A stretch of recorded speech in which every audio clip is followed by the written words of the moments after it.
है कि पुल गिरा तो उसके ऊपर क्या होना चाहिए। सवाल सबसे बड़ा ये खड़ा होता है कि पुल आखिरकार क्यों गिरा। पुल कर लेकर के जैसे सिकरिया पुल बना था, आप देखिए निरीक्षण पे भी गई हैं, तो ध्यान आप भी रख रही हैं कि इसका हाल वैसा ना हो। अच्छा, हाल ही में जमुई वासियों को खुशखबरी मिली है बाईपास का लगमा से हांसडी का जी। तो उसको लेकर के काफ़ी चल रहा है क्रेडिट के, उसको किसको क्रेडिट दिया जाए इस चीज़ के लिए। कुछ लोग हैं जो अपना विधानसभा क्षेत्र छोड़ के दूसरे के विधानसभा क्षेत्र को ज़्यादा ध्यान दे रहे हैं, तो मुझे लगता है कि ये तो जमुई जिले की एक तरह से विजय हुई कि रिकॉर्ड वोटों से आज तक जमुई में कोई इतने वर्षों से नहीं जीता। यही वजह थी कि वेलकम टू जादू जमुई चैनल। मैं विशाल पुष्ने, हमारे साथ जमुई विधायिका श्रेयसी सिंह हैं। कुछ खास बातचीत करते हैं शॉर्ट में। पहले जानते हैं कि वुमेन बिल जो पास हुआ है उसको लेकर के आप कितना उत्साहित हैं? जी देखिए, निश्चित रूप से प्रधानमंत्री मोदी जी के नेतृत्व में ये बहुत ही शीर्ष कार्य हुआ है। महिलाओं को सम्मान मिला है, महिलाओं को वो मजबूती मिली है कि अपने सामर्थ्य पे वो आगे बढ़ के राजनीति में, जहाँ पर महिलाओं की भूमिका कहीं कम होती थी, उस भूमिका को वो सही तरीके से निभा पाए। तो मैं तहे दिल से भारतीय जनता पार्टी की सरकार की और आदरणीय नरेंद्र भाई मोदी जी की को प्रणाम करती हूँ, उनको धन्यवाद देती हूँ कि उन्होंने महिला सशक्तिकरण में इतना योग्य कदम उठाया। जी, बात करेंगे जमुई के लोकल के न्यूज़ अभी बहुत चल रहा था। मुख्यमंत्री जी भी आए हुए थे, चुरहेत पुल गिरा, इसके बारे में आप पढ़े होंगे, सुने होंगे, क्या लग रहा है? देखिए, सवाल ये नहीं है कि पुल गिरा तो उसके ऊपर क्या होना चाहिए। सवाल सबसे बड़ा ये खड़ा होता है कि पुल आखिरकार क्यों गिरा। जब 1 महीने 1.5 महीने पहले से लोग वहाँ पर, जनता ग्रामीण वहाँ पर बैठकर उस पुल में जो अवैध खनन हो रहा था उसके खिलाफ आवाज़ उठा रही थी, तब वहाँ पे प्रशासन का कोई ध्यान नहीं गया। वहाँ पर के जनता ग्रामीण लोगों ने प्रशासनिक लोगों से और जिला पदाधिकारी से कई बार मिलने का प्रयास किया, पत्र के माध्यम से अपनी बात पहुंचाने की प्रयास की, मीडिया के पत्रकार बंधुओं से अपनी बात पहुंचाने की प्रयास की, लेकिन फिर भी उस पर कोई कार्रवाई नहीं की। जहां पर रूल्स और रेगुलेशन कहते हैं कि सिर्फ 3 मीटर तक खनन होना चाहिए, वहां अवैध रूप से 40 मीटर तक खनन हो रहा है। पूरी तरीके से जो नदी है में बालू नहीं है, नदी में पानी नहीं ठहर रहा है। कई दुर्घटनाओं का ये कारण बना हुआ है अवैध खनन जो बालू का हो रहा है इस वक्त तमाम जमुई जिला में। अफसोसजनक बात है कि उसी बालू खनन के वजह से ये पुल जो है वो ध्वस्त हुआ, और साथ ही साथ जो लोग वहाँ पर मौजूद थे, अगर उनकी बात सही समय पे सुनी जाती तो फिर शायद इस पुल को, इस दुर्घटना होने से जमुई का प्रशासन इस बात को रोक सकता था। साथ ही ये बात सिर्फ एक जमुई जिले के पुल की नहीं है, मुझे लगता है कि यहाँ पर जमुई में अनेकों पुल हैं। हम 2 अपने विधानसभा के पुल की बात करते हैं जो मागो बंदर में है, नरियाना चाचो में है, और साथ ही साथ झाझा का जो एक पुल है।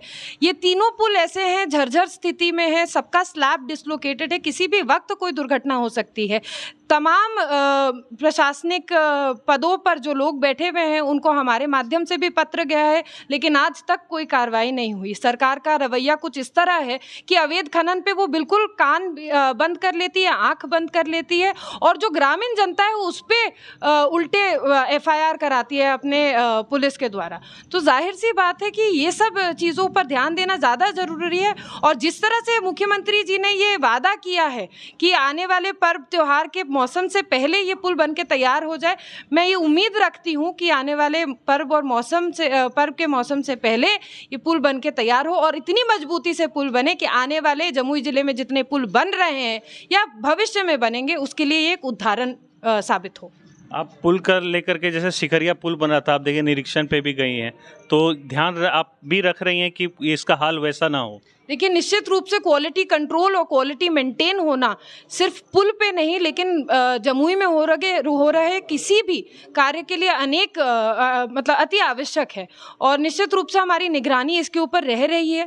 लेकिन क्योंकि टेक्निकल नॉलेज मेरी नहीं है, मैं ये उम्मीद सिर्फ और जिला प्रशासन की ओर से कर सकती हूँ। जो यहाँ के एग्जीक्यूटिव हैं, जो यहाँ के DM पदाधिकारी हैं, उनको मैं बोल सकती हूँ कि ये जो टेक्निकल लेवल की जाँच है वो अपने लेवल से सही तरीके से करके देखें, ताकि आने वाले समय में 10 साल, 15 साल, 20 साल के समय में इस पुल को कोई क्षतिग्रस्त नहीं हो सके, और जनता ग्रामीण को कोई मतलब इससे कोई दुर्घटना हो जाए या लोगों का आना जाना बंद हो जाए, इस तरह की कोई घटना दोबारा नहीं हो, ये मैं अपेक्षा रखती हूँ जमुई जिला के प्रशासन से। अच्छा, हाल ही में जमुई वासियों को खुशखबरी मिली है बाईपास का लगमा से हांसडी का जी।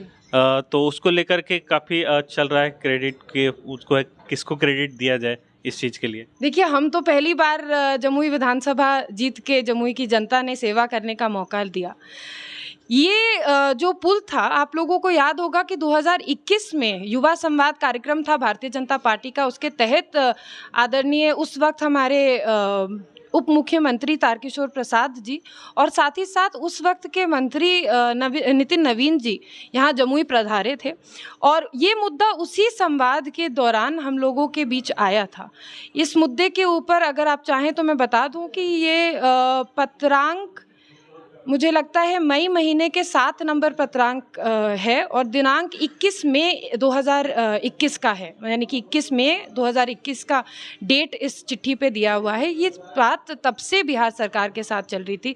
वो तो मैं खुशी मनाती हूँ कि आज भी बिहार सरकार के कुछ ऐसे सचिव हैं जो इन पदों पे बैठे हैं, जो राजनीति से ऊपर उठ के लोगों का विकास करना चाहते हैं और उन्हीं सचिवों के कारण ये फाइल आज आगे बढ़ा है, उसको स्वीकृति मिली है।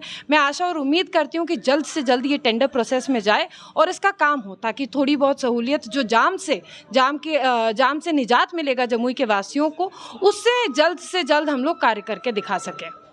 ये अभी आधा राहत मिलेगा, आधा तो बचा हुआ है हांसडी से उधर साइड का जाने का, आधा जो बचे जी, तो वो क्या लग रहा है वो भी जल्द होगा?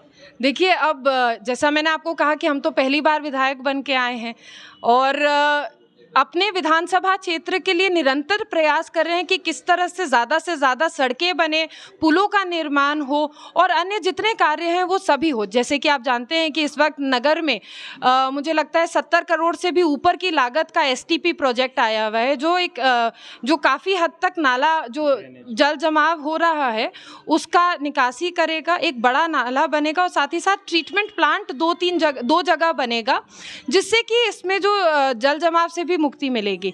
तो हम पहली बार विधायक बने, हमने ये सभी कार्यों पे काम किया है, धीरे धीरे नतीजा सामने आते जा रहा है।